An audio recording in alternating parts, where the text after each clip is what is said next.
A number of shootings have occurred in recent weeks. Could they be connected in some way? One researcher told NTD's The Nation Speaks that the media might be partly fueling them.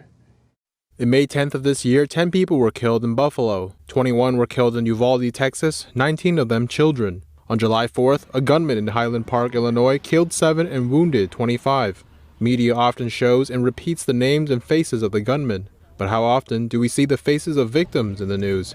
NTD's The Nation Speaks spoke with Gregory Perot. He's a journalism professor who has studied media coverage of mass shootings. He says far too much attention is given to the shooters. When one shooting event happens, there tends to be a bit of an uptick in a number of shooting events that follow. We've certainly seen this in recent days. Part of that might be due to the attention shooters get from the media. Perot says that many shooters seek that attention. One example is the statements that some of them write. Those are designed explicitly for journalists to share, and that's part of the shooter's agenda in writing such a thing, that journalists will be sharing them and will be sharing them widely. He says that media should say the shooter's name only once after officials announce it, but shouldn't keep repeating it.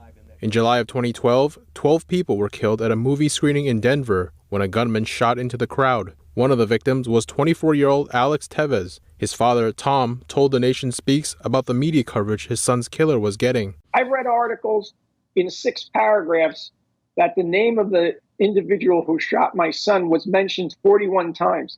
If I was a journalist professor and you turned in a paper like that, I would fail you for redundancy. Tom is actively working towards his goal that these shooters don't get media attention. He is the founder of NoNotoriety.com. On the website, he posts articles and studies that show a common desire among shooters is to be noticed and to become infamous. He says all that attention is what motivates the killers. Every expert, from law enforcement to the psychiatric community, agree with us that is the single greatest motivation. You can catch the full episode of The Nation Speaks on NTD.com and on Epic TV.